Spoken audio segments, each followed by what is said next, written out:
Antes de você começar a sua caminhada até o dia de Cristo, entenda: Jesus foi um homem de oração. Jesus orou quando criança, Jesus orou para começar o ministério, Jesus orou quando tentaram aclamá-lo como rei, Jesus orou no Getsêmani, Jesus orou na cruz. A Bíblia diz que ele ora até hoje, pois ele está à direita de Deus, orando por nós. Não vai ter pregação no céu, mas com certeza haverá orações. Se você não se habituar urgentemente à oração, escute bem o que eu vou te dizer: qualquer crente que não estiver na oração daqui a alguns dias não irá ficar de pé diante da terrível apostasia. Você será levado pelos ventos de doutrina. O espírito da justiça própria e rebelião de Adão dentro do coração das pessoas irá sucumbir você. Somente aqueles que estiverem com a sua vida de oração em dia permanecerão em pé. Então cuidado com o que você lê. Aquilo que você lê pode parecer sentido para você, porque afaga a justiça própria. O negócio é fé, não sei o que, não tem que orar. Bom, você já sabe que isso não pode vir de Deus. Mas eu gostaria de ensinar a você aqui, porque você vai passar por isso, sobre as 4 fases em toda a vida de oração. Sabe, ninguém me disse isso, e foi muito doído para mim no início eu ter que aprender essas fases da oração. A primeira fase eu chamarei de oração normal, insistente. Essa é a oração de todo aquele que quer orar, mas ainda não atingiu a maturidade espiritual para ser eu brinco, um orador profissional. Mas essa fase, ela é necessária. Por quê? Para aprender a orar, 15 minutos, 20 minutos, etc.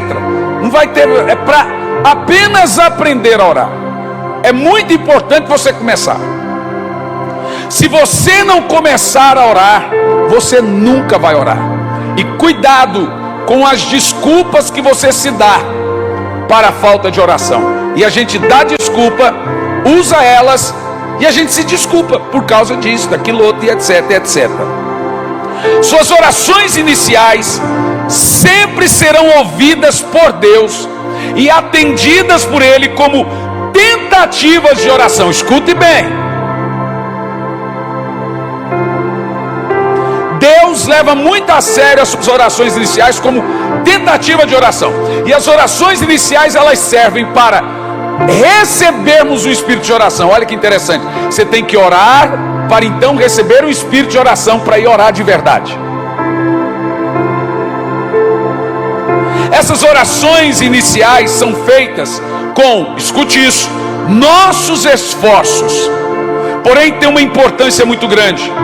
O Senhor está vendo sua tentativa de orar, sua tentativa de subjugar seu corpo, de tentar colocar o seu corpo sobre escravidão, como falamos ontem, e orar sempre.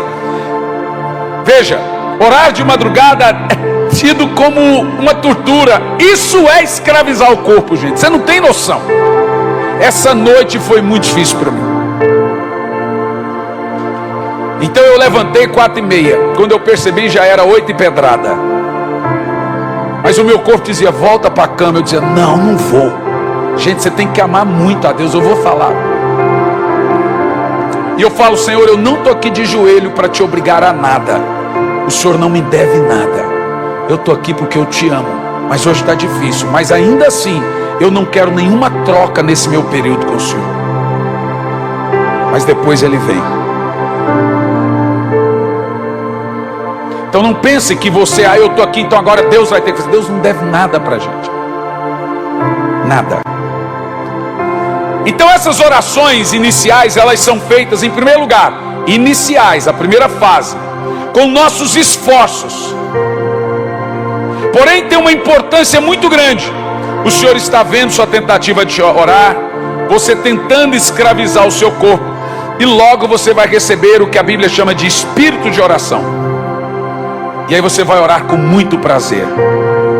Essa primeira fase, gente, da oração é uma fase muito difícil, porque o seu espírito não está treinado a orar. Você está treinando a carne a orar. Nem a carne e nem o espírito estão treinados a orar. Por isso você tem essa dificuldade do sono, do cansaço. O telefone toca, abre a boca, dá 20 minutos, some as palavras. Essa é a fase que oramos insistentemente, muitas vezes até sem vontade, para nos acostumarmos. Todo costume repetido várias vezes vira hábito. Vou te dizer como começou comigo. Então eu dobrava o joelho e eu conseguia orar 20 minutos, tudo que eu precisava orar. Então eu orava. Quando sumia as palavras, falei, pronto, eu orei o que tinha que orar. Levantava. Mas um dia eu estava de joelhos, dei os 20 e poucos minutos, eu ouvi uma voz dizendo, continue.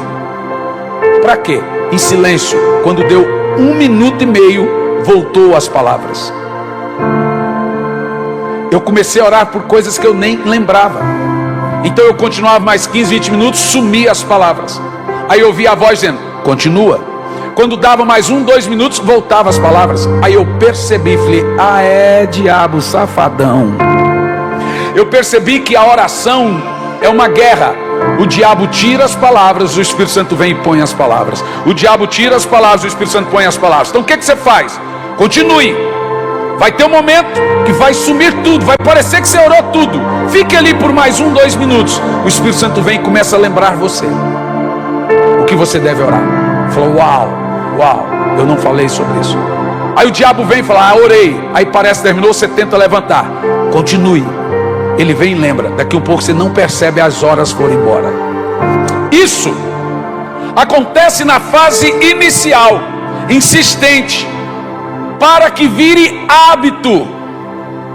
E aí, quando passar ali uns 30 dias, eu disse e repito, se você orar todo dia, 1 hora por 30 dias, você irá orar até Jesus voltar. E em 30 dias sua vida muda completamente. Tudo vai mudar. Há demônios, há coisas, há ciclos de derrotas na nossa vida que só são quebradas com jejum e oração. Repetições de derrota, começa um comércio, não consegue, dar errado, com um emprego, não dá. Você não vai vencer isso se você não começar a fazer violência, que é jejum e oração.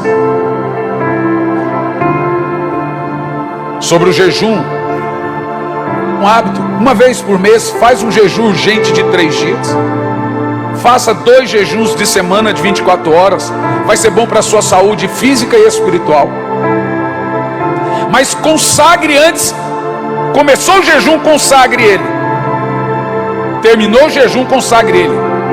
E não quebre, isso irrita a Deus. Faça 2 vezes semana. 1 vez por mês, um de 3 dias. Que dá... tem que ser 3 dias certinhos. Porque você vai perceber que há ciclos de derrotas na sua vida, de fracasso, de recaídas, de ataques, de nervosismos, de rejeição, de perseguição, de problemas financeiros que só serão quebrados nessas horas. Aonde a arca de Deus entrar, vai ter prosperidade. E a arca hoje é o seu quarto de oração. É lá que ele está.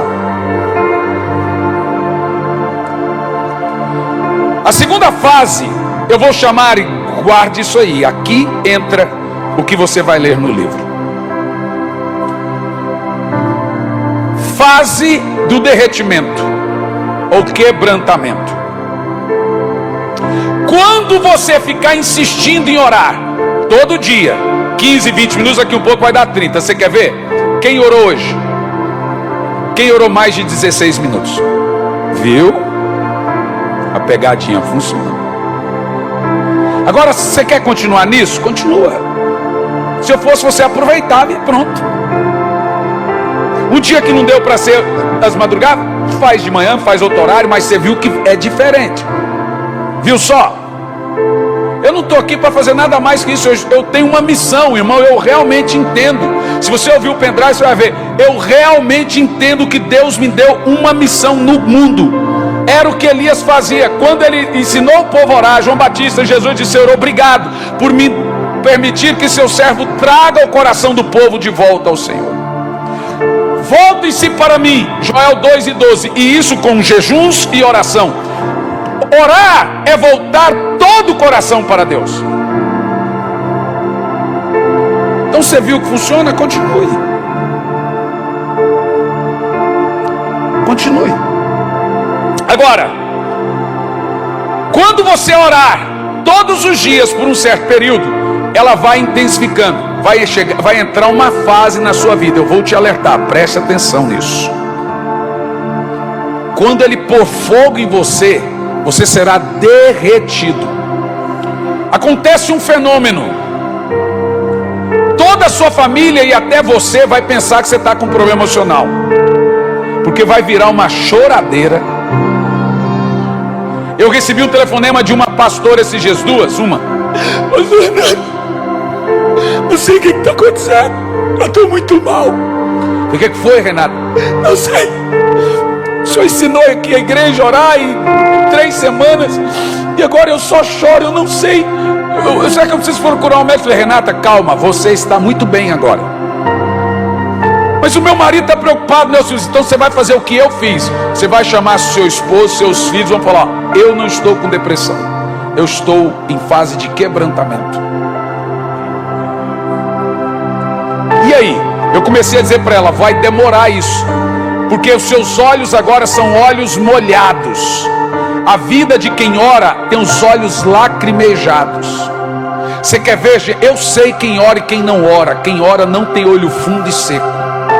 Os olhos estão sempre molhados, porque ele começa durante o dia com Deus e ele passa o resto do dia pensando nele. Então agora ela chamou a família e disse: olha, aconteceu isso, o Senhor está me derretendo, estou numa fase de derretimento. E o marido e os filhos entenderam. Então ela está cozinhando, eu tenho que voltar para o quarto. Então ela queria voltar para o quarto para estar com Deus. É um período tão tremendo que você está ali no quarto, você fala: Senhor, eu não quero ir lá fora, eu não quero vender livro, eu não quero nem pregar, deixa eu ficar aqui. Aí a hora que o Senhor fala assim: agora que você tem que ir para lá.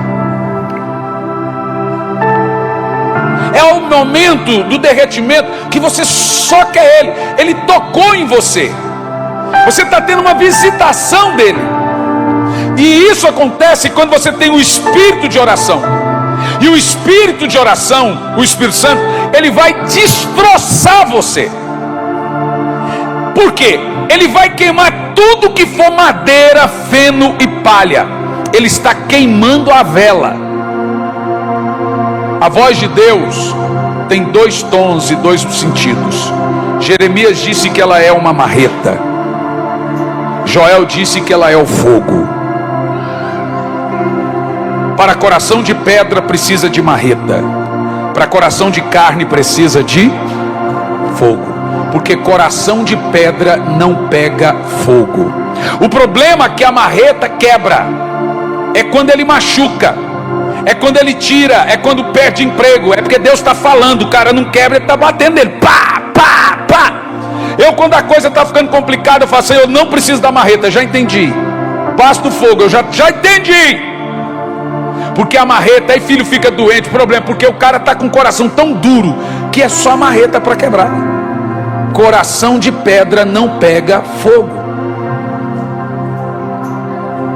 Então o derretimento é isso. É a pessoa quebrantada diante de Deus. Quebrantamento é uma função necessária para o adorador. Deus não gosta de gente seca. A presença dele deve nos constranger, deve nos quebrantar. Então, quando você entrar na fase do derretimento, estou te ensinando já, você se sentirá destruído. Minha esposa falava para o Jean: olha, veja bem, Jean, seu pai deve estar com depressão. Vamos, e falava só os dois, vamos dar um jeito de procurar um médico. Ele está calado, fica só naquele quarto lá agora, e sai. Eu sou bem ranhento, então eu ponho uma toalha e começa, e fica aquela poça. E a fase do derretimento E quando você entra nela, logo que você dobra o joelho, você já começa, não precisa falar nada, já vem as lágrimas. É a segunda fase da sua vida de oração. É quando ele vem e queima a madeira, feno e palha, ele derrete. Porque ele começa a mostrar tanta coisa em você, que você fala, não é possível que eu sou salvo. E aí ele vai queimando tudo, vai queimando tudo, vai queimando tudo, derretendo tudo. Veja bem, oração é queima. Vou dizer de novo, escute bem. Oração é queima. Queima de quê? É nessa fase do derretimento, do quebrantamento, que acontece a queima do ego. O que é ego? Ego é toda a totalidade da natureza terrena caída. Tudo que é em você de ruim é ego. Ou seja, ego é toda futilidade. Ainda que não seja pecado ter um iPhone 13, é ego. Ainda que não seja pecado ter um relógio bom, é ego. Não é pecado, mas é toda futilidade, é ego. Há certos egos que precisam ser queimados, há outros que não faz diferença para Deus. Esse dia eu falei para Deus, Senhor, eu troco ou não troco o meu carro? Ele falou assim, o problema é seu. Deus, eu só vou te avisar se você for perder dinheiro, ou se o carro estiver estragado, etc, aí eu te falo. Mas nesse caso aí é eles por eles, você troca se você quiser. Então a coisa é que ele não vai interferir. Então ego é toda futilidade. Ego é toda a totalidade dos meus sentimentos. Tudo que envolve sentimento, carne, alma, desejos, vontades é ego. Não são todos os egos pecaminosos, mas tudo que envolve a minha carne, vontade, desejo é ego. Ai, que vontade de comer um chocolate, faz parte do ego. Então o que é ego? Eu fiz aqui uma pequena lista de ego. Agora o ego defeituoso, justiça própria. A justiça própria é uma desgraça. É o cara que sempre está com a razão e nunca aceita a correção. Todo mundo humilha ele, todo mundo pisa nele. Ele não está sendo corrigido. Quando eu vou corrigir os irmãos, os meus discípulos, eu falo, gente, eu não estou brigando com você. Eu estou corrigindo, é diferente. Quando eu vou corrigir meu filho, fala, pai, não está brigando, estou corrigindo. Porque a carne não foi treinada para ser corrigida, ela foi treinada para ser bajulada. Adão não foi treinado para ter luto e correção. Ele não foi feito para ir lutar, ele não foi feito para enterrar ninguém, e nem foi feito para levar bronca. Então toda vez que a sua carne tiver algo para qual ela não foi criada, ela vai saltar. Justiça própria, orgulho, vaidades, ciúmes, razões, direitos, tudo isso é chamado simplificadamente de ego. Segura essa. Se o seu ego não for queimado, você jamais conseguirá ter uma profunda relação com o Espírito Santo. Vou dizer de novo.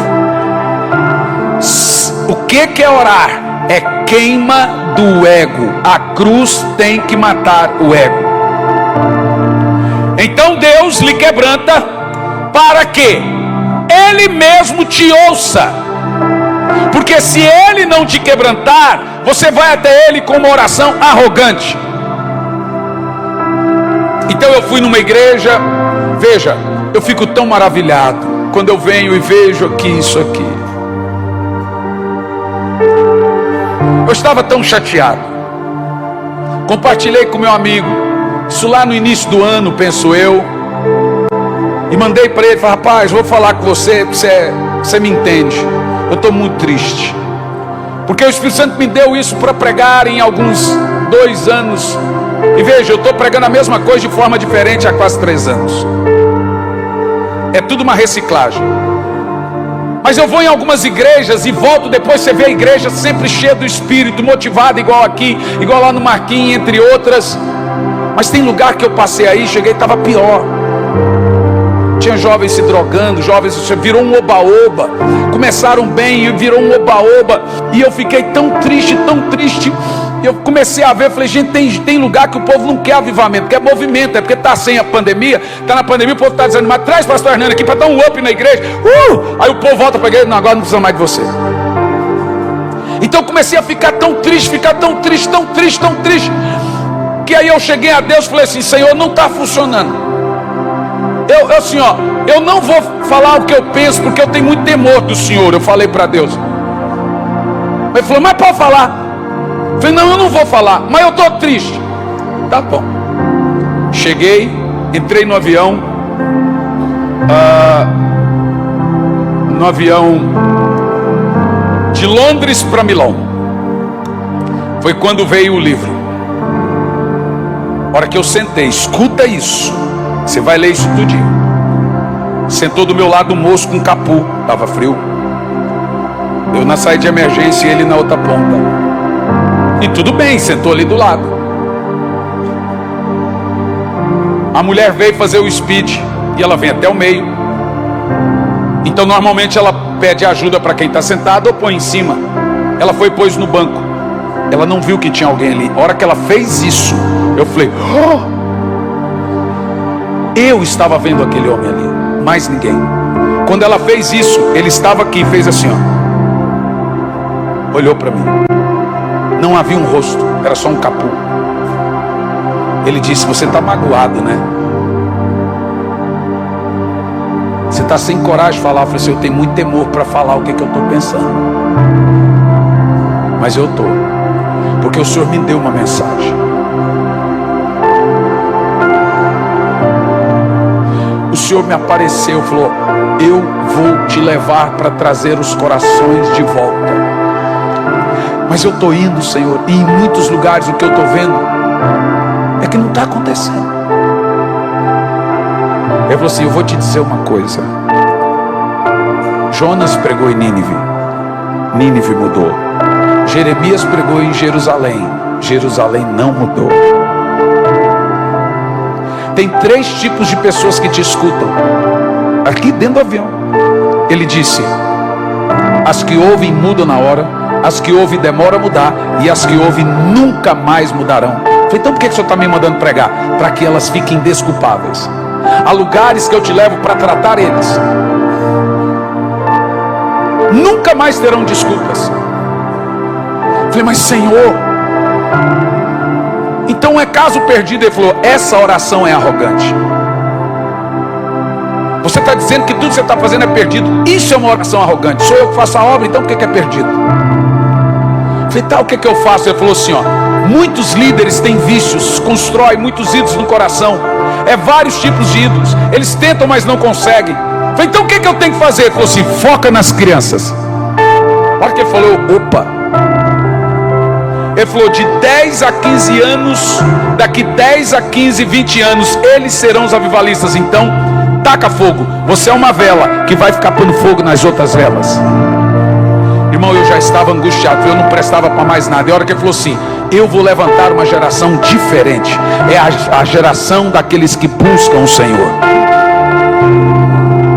Acabou, irmão. Para mim, acabou. Mas antes dele fazer isso, ele me derreteu completamente. Porque senão eu não ouviria a voz dele. Então ele foi me derretendo. Há jovens que estão tão derretidos que o pai bateu na porta do jovem. O rapaz que era um bandista e falou assim, vem assistir uma série, vem jogar um videogame, você está muito tempo nesse quarto. O menino já estava orando 4 horas. Falei, tem que tratar os pais. Aí chamou o pastor, pastor, estou preocupado, eu acho que meu filho está meio fanático. Agora é só ler Bíblia, ora, ler Bíblia, ora. E o pastor falou assim, está falando palavrão? Não. Está gritando? Não. Está desobedecendo? Não. Antes era terrível. Então fica quieto, irmão. Deixa o menino. Então você vai ter experiências com o Senhor, mas elas só irão acontecer depois que Ele te derreter. Então olha aqui, jovem, criança, todos vocês, quando você tem aquela sensação de um choro incontrolável, é Ele derretendo. Você não tem que segurar.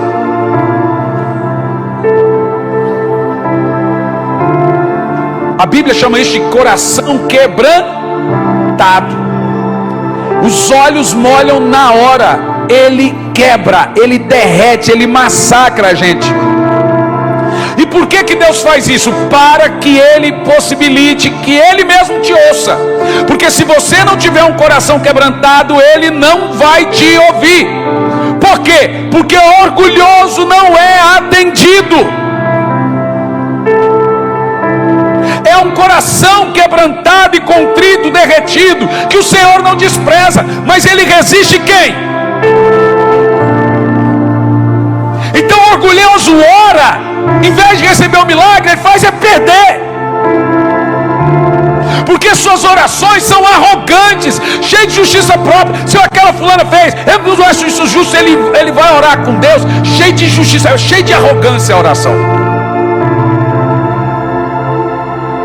Então você já viu gente dizendo assim, ó, se o senhor não fizer isso, eu também não volto na igreja mais.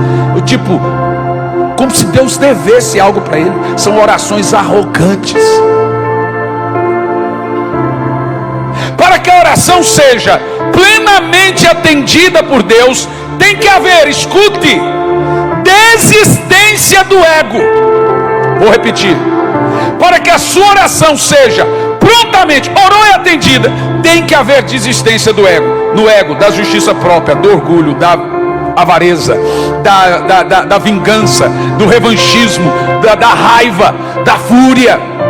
Isso demora, mas tem que haver. A oração verdadeira exige de quem ora o completo abandono do ego. Vamos ver aqui Apocalipse 8, versículo 3. Apocalipse 8, versículo 3. Ele colocou o derretimento dos céus, é o derretimento dos servos. Mas ficou bom dos céus também. Apocalipse 8, versículo 3. Observe esse texto aqui. Veio outro anjo e ficou em pé junto ao altar com um incensário de ouro. Lembra que eu falei a você que um anjo pega as suas orações e leva para o incensário? Olha aqui, ó. Continua.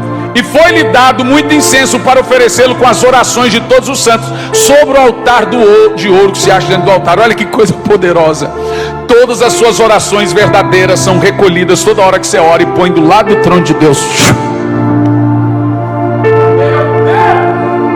E esse altar é chamado de altar de ouro. É onde todas as orações são colocadas lá. E o Senhor acompanha cada uma delas.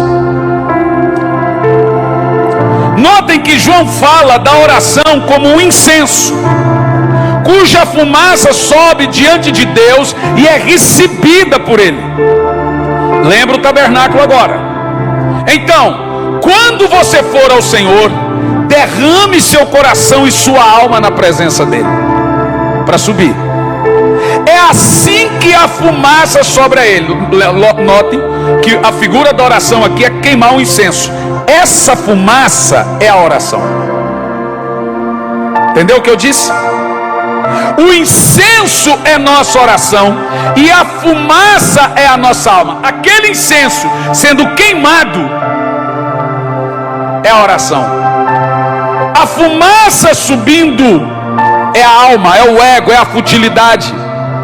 Ou seja, a fumaça só sobe quando o incenso é derretido.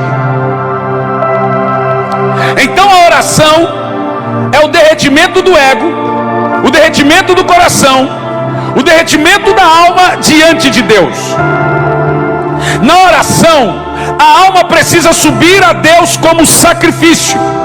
Veja Romanos 12, versículo 1. Romanos 12 e 1. Você vai entender o que é oração. Vamos ler todos? Rogo-vos, pois, irmãos, pelas misericórdias de Deus, que apresentei o vosso como sacrifício vivo, santo, agradável a Deus, que é o vosso. Orar é culto sem plateia, na realidade com a maior de todas.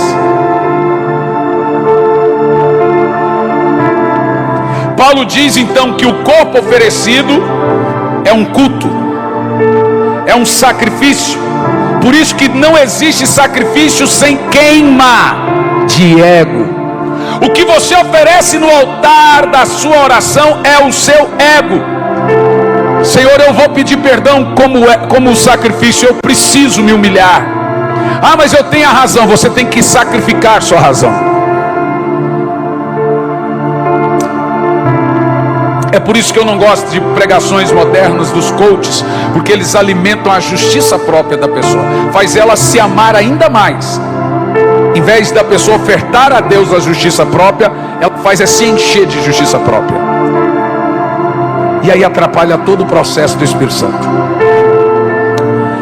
Paulo diz: apresente os vossos corpos como sacrifício.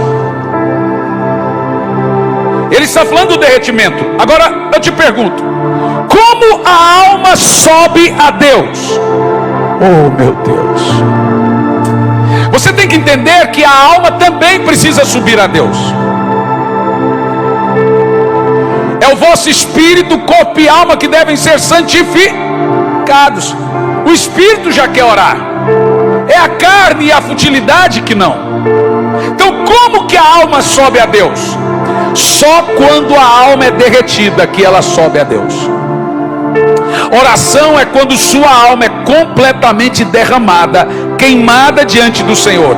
Ana disse em 1 Samuel 1,15: eu estava derretendo, derramando a minha alma perante o Senhor. Esse derramar da alma perante o Senhor é um incenso. E esse incenso é uma entrega total do ego a Deus. O incenso oferecido pelos magos, depositado aos pés de Jesus, é um retrato da oração e adoração que fazemos a Ele diariamente. Sabe, quem não tem nada para dar a Deus em oração, tem que se dar a Ele. Tem uma música bonita: eu não trouxe nada. Eu não trouxe nada. É verdade, Senhor. Eu falo: Senhor, eu não trouxe nada. Então eu vou me dar para o Senhor aqui, porque eu não tenho nada para dar agora. O que você pode dar a um Deus que tem tudo? Filho meu, dá-me o seu.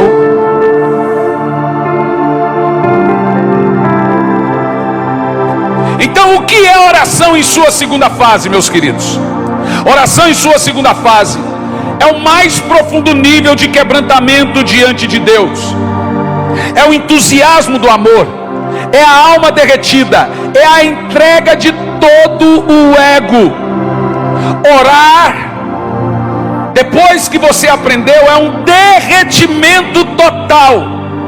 Oração são duas coisas: elevação e dissolução. A oração em sua segunda fase dissolve o ego, porque queima, é a fumaça que sobe, e eleva a alma a Deus, é a fumaça subindo. Então dissolve você e eleva a alma. É a alma que é o sacrifício, gente. O espírito já é dele. Então é a alma que ele queima diante do altar.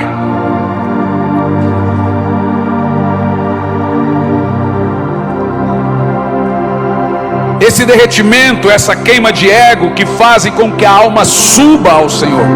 Quanto mais lágrimas cair, mais derretimento, mais sacrifício chega no céu. Essa é uma geração de olhos secos. Não podemos ter. Por isso que Evan Roberts orava: quebranta-me, Senhor. Quebranta-me, Senhor. Quebranta-me, Senhor. Porque Deus só pode usar um homem grandemente depois de quebrantá-lo grandemente. A oração mais perigosa que alguém pode fazer é: dobra minha vida, Senhor. Quebranta-me, Senhor. Porque quando você chegar diante de Deus quebrantado, já não tem mais a primeira fase. Você já vai direto para o candelabro. A gente aprende a fazer o atalho da oração. Antes você cumpria certinho. Começava pedindo perdão, depois se santificando, e aí entrava no tabernáculo. Agora, quando você aprende a orar, você pula outra fase. Por quê? Quando você está quebrantado, ele vem com uma correção tão amorosa, que até o arrependimento é diferente. Você se sente tão pecador, mas você não se sente acusado.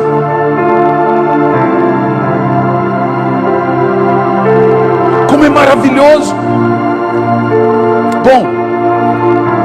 Quando eu cheguei na Argentina, antes de ir para pregar, eu vi o tamanho daquele local. Falei, meu Deus, vai ter tanta gente nesse negócio. Estendi, falei, ó, eu já orei de manhã, mas eu sabia que eu tinha que orar mais, que para mim era uma pressão muito grande. Estendi a minha toalha. E quando eu chego e não estendo, o Espírito, eu falei, você não vai estender para mim um tapete, não? Ele gosta de rotina, gente. Se você construir uma rotina diferente da minha, da sua, ele vai contar com ela. Já aconteceu de eu não ir ouvir um assovio assim, ó. Você criou uma rotina para ele, ele vai contar com ela. Ele vai saber que você priorizou ele, então ele vai contar com aquilo. Aí a hora que eu deitei, eu disse só uma coisa, eu falei, Senhor, eu sou seu jumentinho só. Aquele que Jesus montou, eu me sinto assim. Como pode usar, a única coisa que eu disse, como pode usar alguém tão débil como eu? Gente, não me lembro de mais nada. Eu não tinha mais nenhuma palavra para dizer, de tantas lágrimas. Quando eu disse para ele, não sou nada, parecia que eu estava dentro de uma nuvem de glória. Parecia que eu estava envolvido de um amor tão grande. E ele queria agora me convencer que, não, você é muito sim para mim, isso é muito importante. Então um dia um discípulo meu me disse assim, pastor, o senhor vai me pôr para pregar, o senhor acha que eu tenho capacidade? Eu falei, não, por isso mesmo que eu vou te colocar. Você não tem capacidade nenhuma. Por isso que eu disse que o segredo é sempre achar que você não merece estar onde você está. A justiça própria acha que você é o melhor que canta, você é o melhor líder, mas a vida com o Senhor faz você falar assim, olha, apesar de mim. Fui convidado, escute bem, eu tinha passado por uma humilhação tão grande esses dias, tão grande, que eu estava azedo. Quando eu falei com meu amigo, falei, eu vou falar só com você, azedo, sabe o coração azedando? Falei, eu vou falar com você, não vai resolver muito falar com você, mas falei, e agora eu vou orar. E eu já orei tanto por isso, que chegou uma hora que o Espírito Santo falou assim, de novo essa história? E o meu coração estava azedo. Ele falou assim, mas você está aqui se humilhando. Eu falei, Senhor, tira do meu coração isso. O Senhor nunca me prometeu nada disso, então eu nem mereço estar fazendo o que estou fazendo. E eu realmente, irmão, 3 horas da manhã meu telefone toca. Pastor Ezenete, um evento aqui em Brasília chamado Ação Brasil. Todos os pregadores do Brasil, tudo que é cantor, diante do trono, os mais importantes. O presidente da República estava lá, todos os ministros estavam lá, na Arena da Sara, nossa terra. Eu nunca vi essa irmã, nunca conversei com ela, agora nos tornamos grandes amigos. Uma mulher de oração, mulher de Deus. Eles estavam reunidos que tinham que achar um avivalista para fechar o evento. Então colocaram na mesa o nome de Benny Hinn, Randy Clark, Michael Cooley, tantos, um monte. Eles podiam levar o que eles quisessem. E a Zenete dizia, não é isso aí. O Espírito Santo falou que não é. Vamos orar mais um pouco. E orando. O Espírito Santo deu o meu nome na boca dela. Fulano. Quem que é ele? O Espírito Santo falou para ela, não importa que você conheça ou não, eu conheço. Ela falou assim, se é de Deus eu vou ligar, vai estar orando. Ela ligou. E eu estava prostrado. Falei, pastora, você me perdoa, eu não posso falar com você agora. De manhã você me liga. Eu estou com o meu Senhor agora. Depois só me liga. Aí ela ligou de manhã.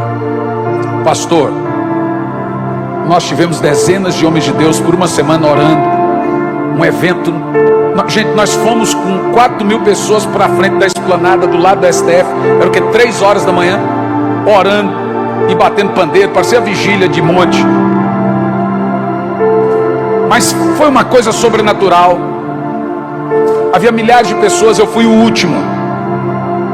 Ela olhou para mim e disse, olha, nem sei seu nome direito.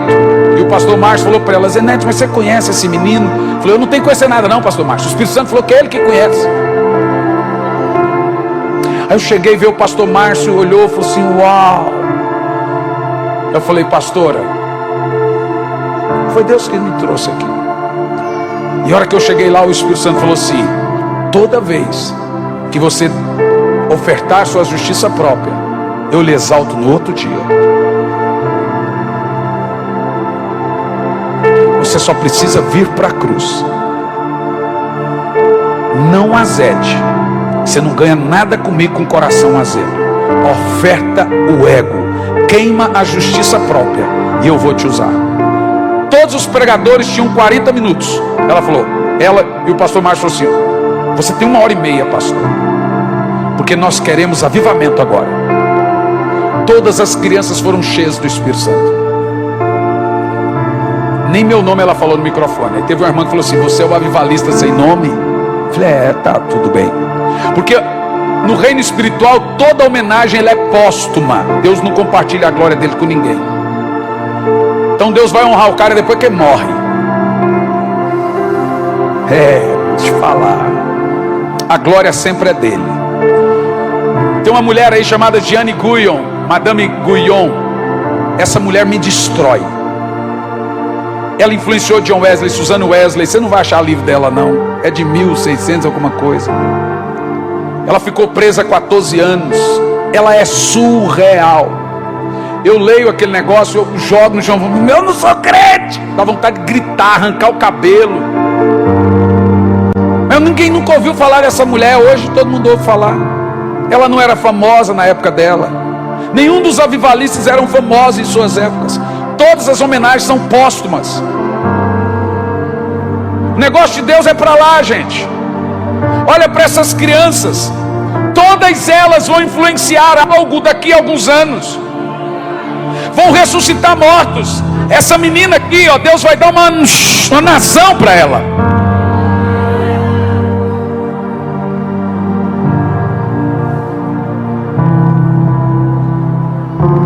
Mas nós precisamos entender que essa é a pior geração do mundo, mas também é a mais profética. Por isso que avivamento é o contra-ataque de Deus aos ataques da sua igreja. O diabo já está com tudo montado contra essa geração. Deus já está com tudo montado contra o diabo.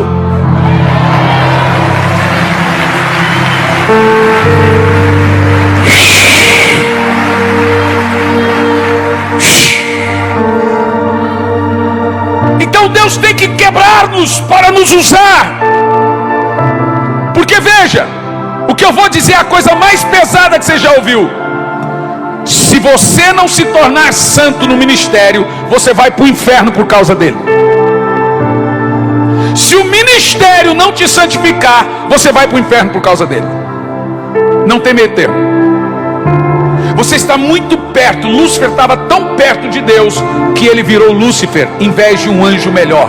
Quanto mais perto de experiências com o Senhor, ou você vai ficar ainda mais usado por ele, ou vai virar um feiticeiro. Porque a presença de Deus não tem intenção em satisfazer você. Quanto mais perto dele, mais fome dele. Não satisfeito, é mais e mais e mais e mais. Você sabe que tem mais, é mais profundo. Porque revelações sobrenaturais não estarão em mentes superficiais. Revelações profundas não estarão em corações rasos. As coisas de Deus estão tão escondidas que você vai ter que sacrificar seu corpo. Tem que ser um sacrifício vivo. Só, Senhor, eu não queria estar aqui, mas eu estou como se fosse uma tortura, mas eu estou aqui por causa do Senhor. O Senhor vai vir ou não?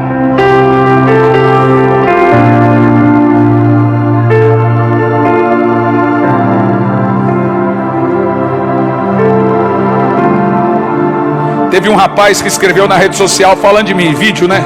Se esse pastor for a metade do que ele diz aí, ele nem devia estar na terra mais. Não. Ainda não me chamar de Beuzebu. Não tem problema. Fariseu já somos. Mas o meu negócio é com Jesus, gente. Eu sei que você é apaixonado por Jesus. Eu sei que tem muita gente apaixonada. Eu duvido que você é mais do que eu. Eu vi o rosto dele. A maior revelação de todas. Paulo viu, Estevão viu, Daniel viu e caiu, viu como ancião de dia, João viu e caiu feito morto. Quando você o vir, acabou a sua vida.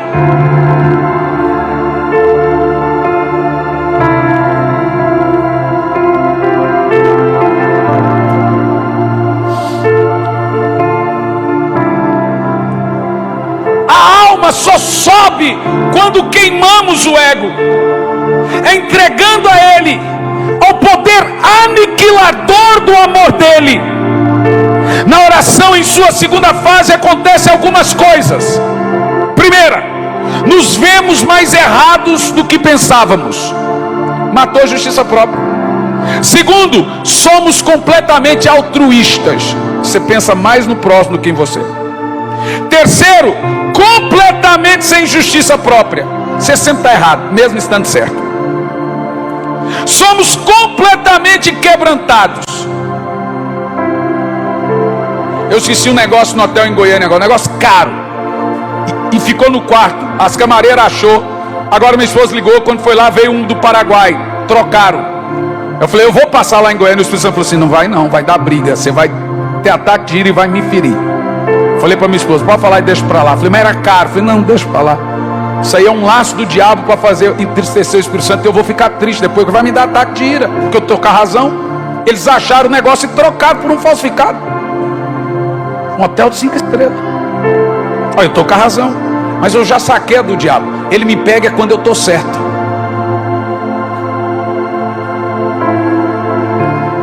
Entendeu?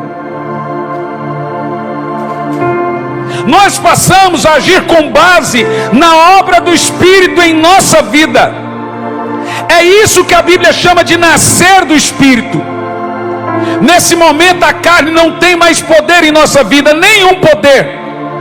Nosso ego passa a sofrer um absurdo derretimento, e isso sobe ao Senhor como fumaça, como fragrância. E esse é o culto que Paulo fala, que é o sacrifício que Deus aceita. Essa queima, esse derretimento é essencial e prescindível. Que se você quiser experimentar o Espírito no mais profundo, precisa queimar. É somente pela total aniquilação. Veja que o que eu estou pregando é tudo contrário do que a teologia moderna ensina. Você é bom, você é não. Você não é. Você é um jumentinho. Nós somos caídos. Nós somos dependentes da graça, do amor dele. Mas ele nos dá tanto amor que até o pecado que ele mostra, eu não me sinto culpado, eu me sinto amado. Ele tira com todo amor aquilo. Mas a minha justiça própria vem com aquele espírito adâmico. O Senhor me mandou embora de casa, eu fui exilado. Por quê? A orfandade, a rejeição está no coração de todos, porque fomos rejeitados lá no jardim. Estamos fora de casa, estamos no exílio.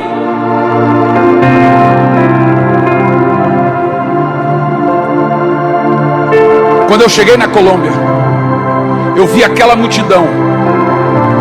O Espírito Santo parou na minha frente, falou assim, diga. Eu fico com ele fechado, o quê? Diga se eu não sou fiel. Sou ou não sou fiel? Sou. Então diga a palavra que eu mais gosto de ouvir. O Espírito Santo falou. Falei, eu sei o que o Senhor mais gosta de ouvir, porque eu falo, eu te conheço e o Senhor me conhece. O Senhor me seduziu, eu me deixei ser seduzido. Então fala o que eu mais gosto. O Senhor é bom e a sua bondade dura para sempre. Essa que eu gosto.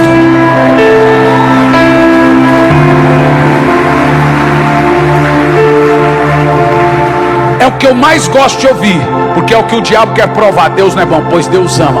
O Senhor é bom e a sua bondade dura para sempre. Então eu já começo. O senhor gosta? Agora diga o Senhor para mim o que eu mais gosto de ouvir. Quero ver se o senhor sabe. Sei. Então fala. Eu sou seu pai.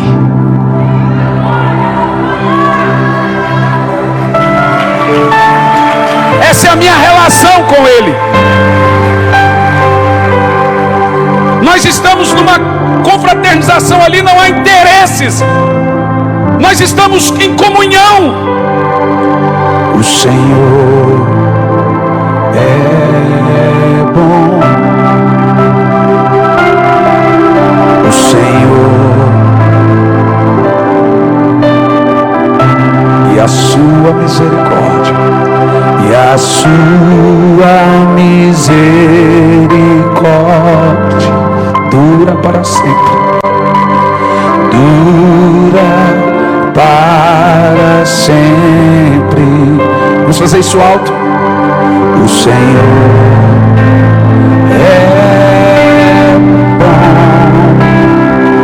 ele mais ama ouvir. O Senhor é bom, e a sua misericórdia, e a sua misericórdia dura para sempre, dura para sempre. O Senhor é bom, mais alto que você puder. O Senhor é bom. Você não tem noção, ele me disse agora, olha como eu gosto de ouvir isso. Porque ele é um bom pai. Ele nos derrete porque o nosso coração é diabólico e não deixa sentir o amor dele. Sua misericórdia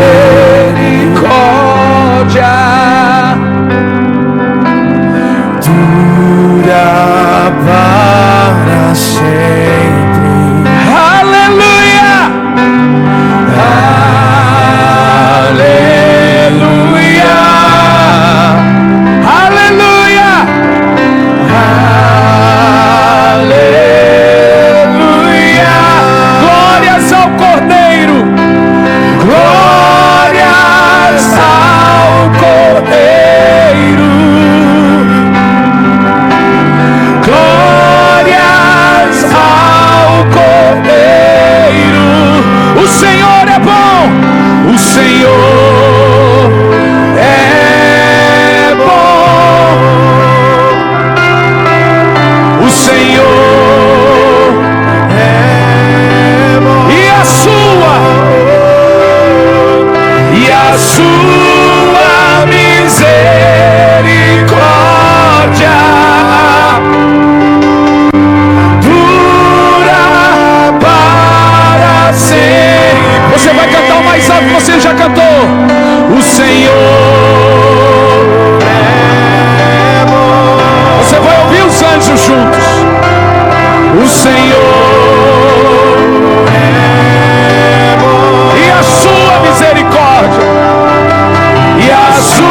isso.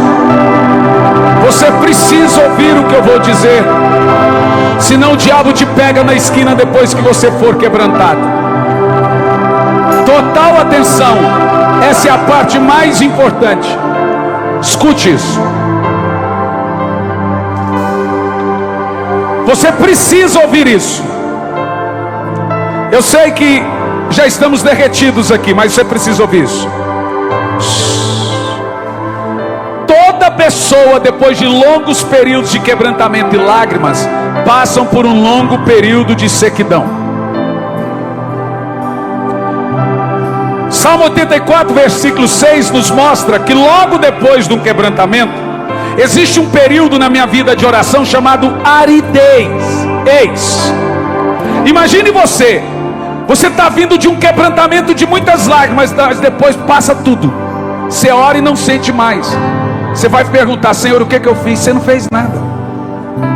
Estou te falando, ninguém me ensinou isso. Para mim foi muito difícil. Você, toda vez que vai orar, você está quebrantado, mas agora você vai orar e as lágrimas não vêm. Você vai passar por isso. Escute o que eu estou te falando. Você vai passar por isso. Essa fase, escute, porque você vai começar o quebrantamento e você vai passar pela aridez.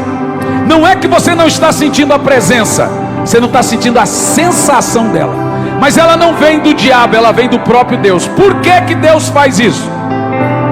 Essa é a fase mais dolorida de todas que eu aprendi às duras penas. Imagine você está cheio de Deus, orando, e é claro, se você está com aquela presença, você vai vir todo dia porque é gostoso, mas de repente Ele seca seus olhos, e a nossa reação é desistir.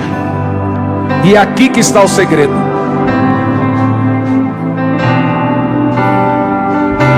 A presença de Deus traz um prazer. Não tem um dia que você não se levanta em frangalhos, mas de repente tudo para. Ei, presta atenção. Isso é muito importante, porque o diabo pega as pessoas na curva. Todos eles existem nessa hora. Tente se controlar. Isso é racional agora. Você vai receber um espírito de oração, e depois o diabo vai usar o período da aridez. Veja, eu estou vendo você está chorando, mas terá uma hora que não vai vir. O que você vai fazer? Você diz: eu não senti a presença de Deus, e normalmente você diz: não está fluindo. Veja, eu estou te ensinando o que Deus me ensinou. Notem que a Bíblia diz que Jesus foi levado ao deserto pelo Espírito Santo. É o próprio Espírito Santo que nos leva à sequidão, à aridez. O deserto, isso pode durar uma semana, 2 semanas, 3 semanas, 1 mês, depois volta as lágrimas de novo, mas vai passar. Nessa fase não sentimos, não resolve esforço, não adianta forçar. Por isso você se sente só. Deus chamou Moisés para falar com ele justamente nesse momento. Era 40 dias, mas Deus só falou com Moisés no final dos 40. Imagina, ele ficou lá sozinho, sem sentir nada. Minha experiência. Por que Deus nos leva à aridez? Guarda aí. Precisamos ser treinados a não andar por sentimento. Segundo, precisamos orar com a mesma intensidade, o mesmo tempo, ainda sem sentir nada. Ele está treinando a carne a não esperar sentir. É rotina e disciplina. Agora, se sentir toda vez é gostoso, é prazer. Terceiro, por isso continua sendo morte do ego. Quarto, precisamos aprender a passar a próxima fase na oração. Só depois de passar pelo deserto que se aprende a constância.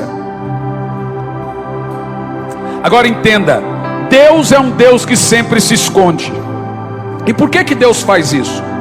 Porque só tem um propósito em Deus se esconder: tirar você da preguiça. Quando a sua vida de oração vai virando um continuismo, Ele tem que refazer ela. Aí vem a aridez. Ela vem 1, 2, 3, 4 vezes no mês, 3 vezes no ano, às vezes 1 semana, 2 semanas, você está mas amanhã você não sente nada. Ele continua ali. mas Ele quer que você ande por fé. Mas se você não pode diminuir 1 segundo da sua rotina de oração, porque senão você estava usando Deus para prazer. Quem está entendendo o que eu estou falando? É desejo de Deus nesse período lhe treinar a voltar a buscá-lo e gerar mais busca, e nunca acomodar. Pode parecer durante o período da aridez que Ele não está lá, mas Ele está lá, gente. Quando você permanece fiel no período da aridez, com o olho seco, a presença retorna a você, mas você precisa insistir, voltar a bater. Isso é direto, até Ele voltar. Você terá sempre tempos em tempos na sua vida de oração, um período de aridez. E o que temos que fazer? Permanecer. Mesmo sem palavras, fique o tempo que você sempre ficou. Mesmo sem lágrimas, sem aparente presença, permaneça. E aí entra o quarto e último período. Você terá constância. Constância não é inércia, preguiça. Um avião parado é preguiça. Um avião voando é constância. O preguiçoso não sai do chão. O constante tem a mesma velocidade. A oração é rotina. Então entenda, sua fase de oração agora, todos vocês, você precisa ler os 2 livros que são treinamento. Toda a sua fase, você vai aprender a orar, vai receber um espírito de oração, e isso vai destroçar você. Você vai virar um... Olha aí, o que é isso, gente? Mas o que é isso aqui, gente? O menino está arrebatado. Quem é o pai desse menino? Quem é o pai desse menino? Seu filho? Quantos anos tem? 11. Senhor, quantos anos tem essa menina? 9. Oh Jesus. 8. Explica isso aqui. Ele está derretendo, despejando. Então um dia eu falei: Senhor, o que é que eu faço? Eu tenho que ouvir alguma coisa para as crianças, pregar alguma coisa, vestir uma roupa rasgada. Ele falou: Hernando, só vou te pedir uma coisa, não estraga. Eu traduzo na mente deles. Não tem Espírito Santo Kids.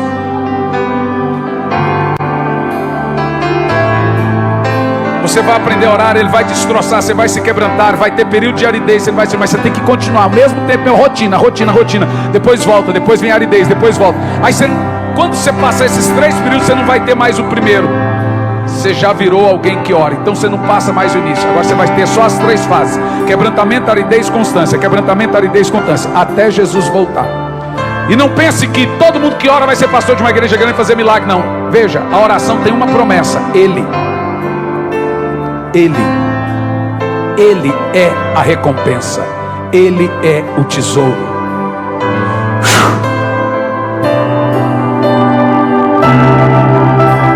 Pega isso aqui. Vocês conseguem pôr no telão isso aqui? Isso aqui dessas crianças aqui. Por favor, tragam todas de 10 anos até 19 anos aqui. Não os menores, só de 10 anos para cima.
queimando entre nós.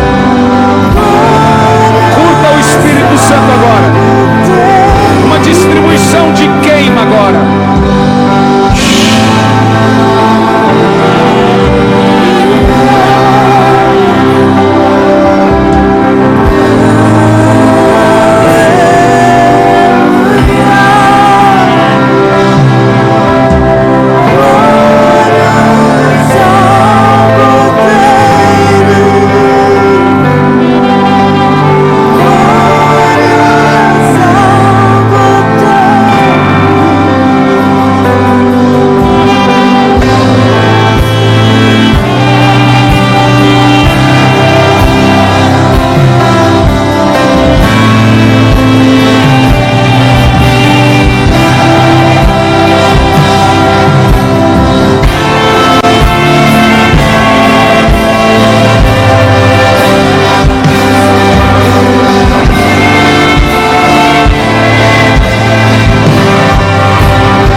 Jeremias disse: o seu amor é como fogo. Você vai sentir queimar aí. É o fogo da misericórdia. Unção é quando o amor explode dentro de nós e vem um desespero, uma vontade de gritar de tanto amor.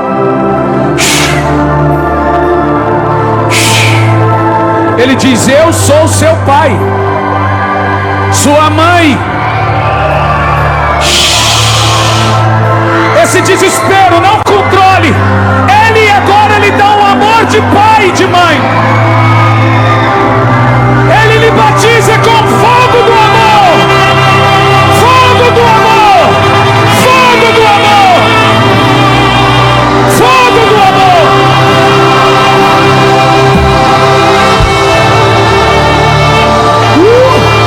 Fogo do amor.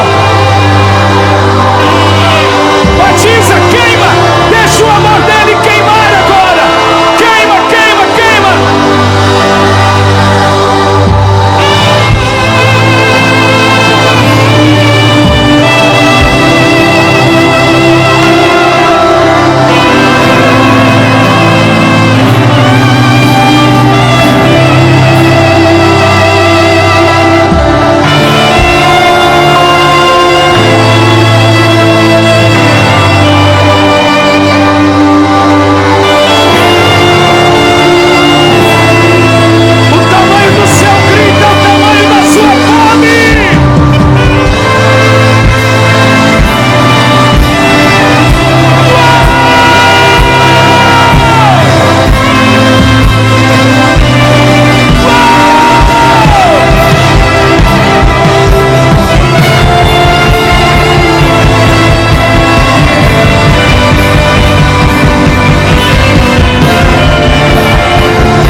Olá, meus queridos, aqui quem fala é Hernandes Santos, sou pastor, sou professor no Instituto Sabedoria e Graça e é disso que venho falar de você agora. Tem muita gente que tem muita vontade de fazer teologia, de concluir um curso em bacharelado em teologia de 2, 3, 4 anos e etc., mas é muito difícil.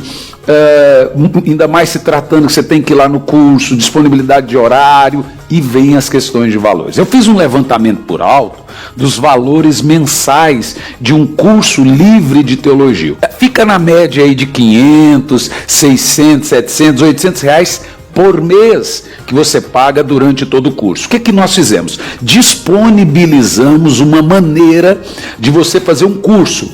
Eu dou essas aulas no sistema EAD, o curso está todo ele pronto, são 2 anos de disciplina, ou seja, você faz 1 ano e depois tem que fazer uma rematrícula para o próximo ano, no caso 2 anos de disciplina, com conteúdo de bacharel em teologia. Olha o valor que você paga anual no curso, são 2 anos, R$460. Eu já vi gente terminar o curso em 3 meses, 4 meses, etc. Aí você abre a matrícula para o 2º ano do curso. São 2 anos com conteúdo de bacharel em teologia. É R$460 ano, entendeu? Por ano. Gente, R$460 não equipara a parcela mensal de um curso comum livre em teologia. Um curso comum livre em teologia, a média é de 500 para mais por mês. Então você vai fazer R$460 o curso e eu estou dando a aula para você com conteúdo de bacharel em teologia com o sistema EAD. O que é sistema EAD? A gente tira tudo aquilo que é pormenores e vai direto ao ponto. Então tem aula de 1 hora, tem aula de meia hora, tem aula de 15 minutos, tem aula de 20 minutos. Ou seja, tem todas as aulas da teologia sistemática e o certificado chega na sua casa se formando no Instituto Sabedoria e Graça. O que você pode fazer agora? Você vai entrar no site sabedoriaigraca.com, sabedoriaigraca.com, e você vai se inscrever no curso, passa o seu cartão, Tem bandeira de cartão que faz até em 12 vezes, tem bandeira de cartão que faz em 10, depende muito da sua bandeira. E aí você vai participar e fazer o curso conosco, sabedoriagraca.com, curso de teologia, curso livre de teologia, com conteúdo de bacharelado em teologia. Espero você como meu aluno no Instituto Sabedoria e Graça. Entra no site sabedoriagraca.com. Que Deus te abençoe.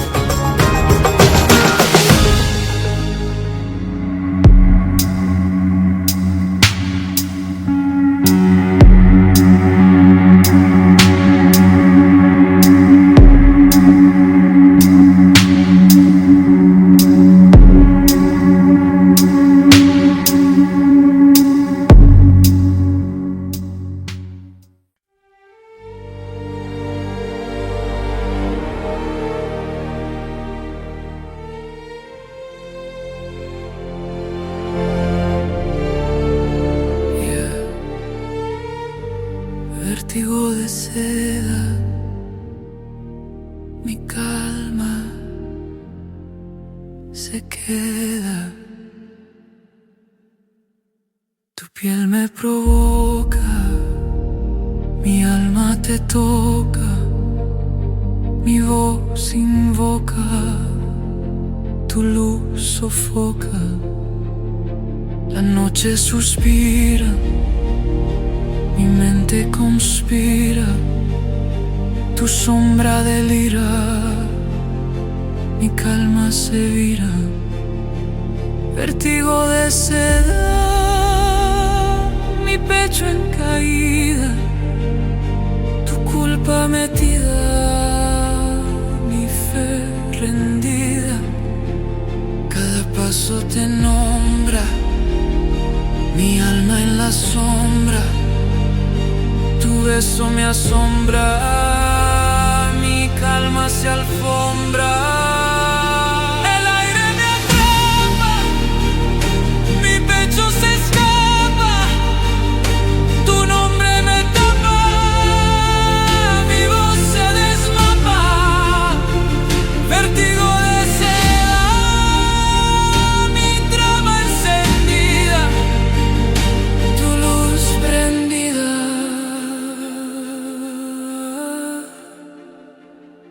Mi piel vencida, yeah. Vértigo de seda, mi alma completa.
de seda,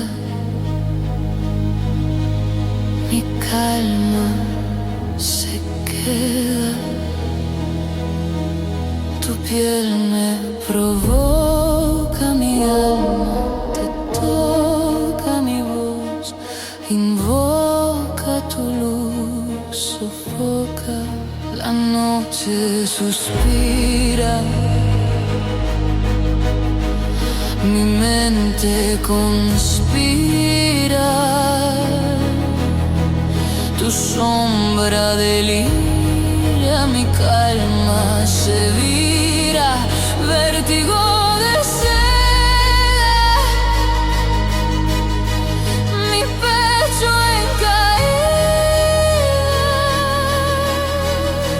tu culpa metida, mi fe rendida.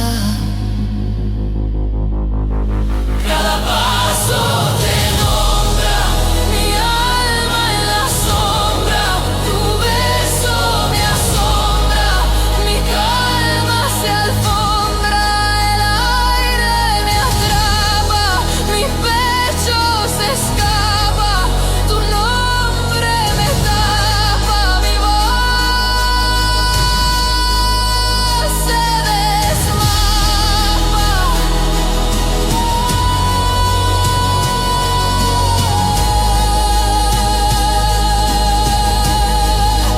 Vértigo de seda, mi trama encendida,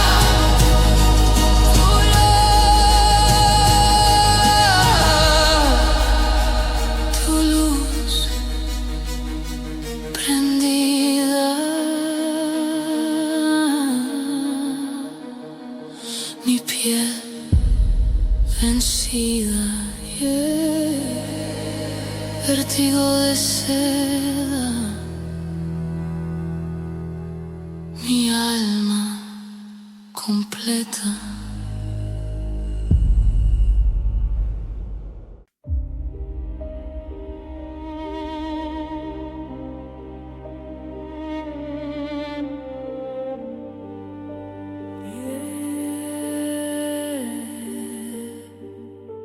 Vértigo de seda, mi calma se queda,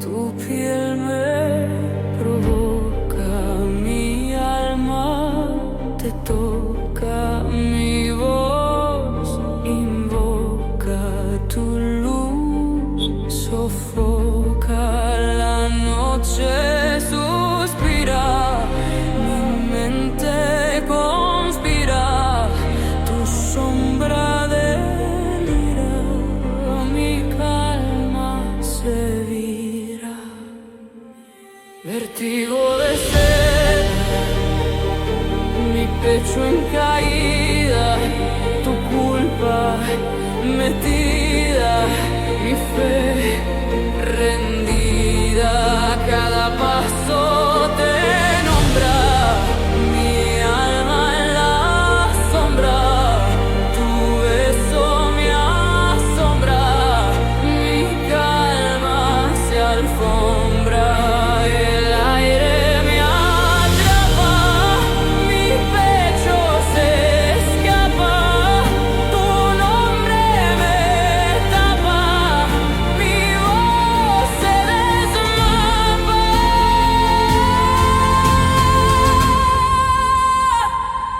Vértigo de seda, mi trama encendida,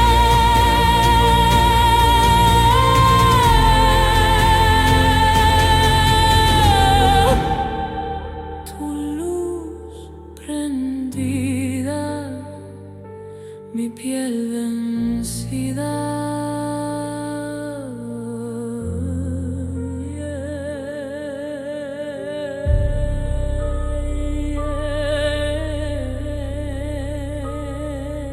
vértigo de seda, mi alma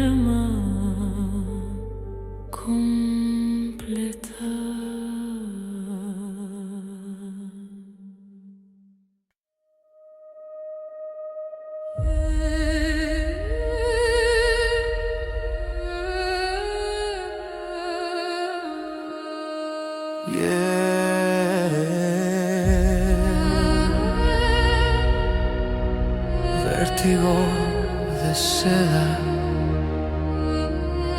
mi calma se queda. Tu piel me provoca, mi alma te toca, mi voz invoca, tu luz sofoca. La noche suspira, mi mente conspira, tu sombra delira, mi calma se vira.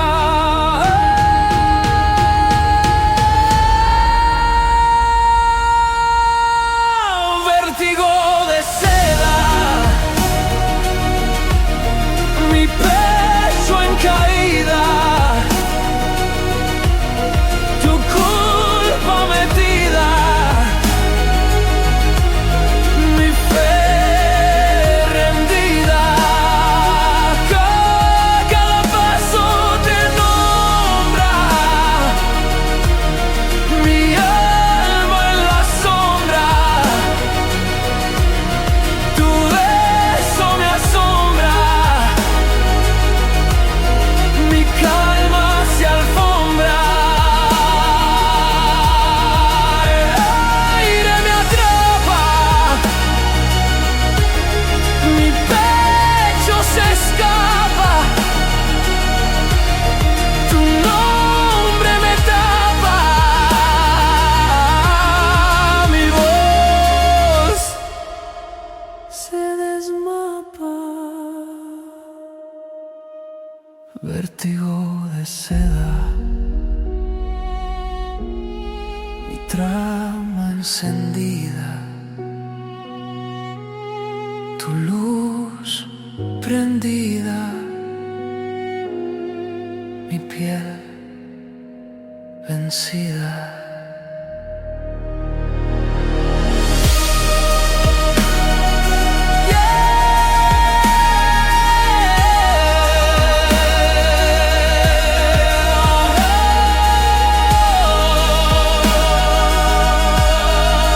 Vértigo de seda,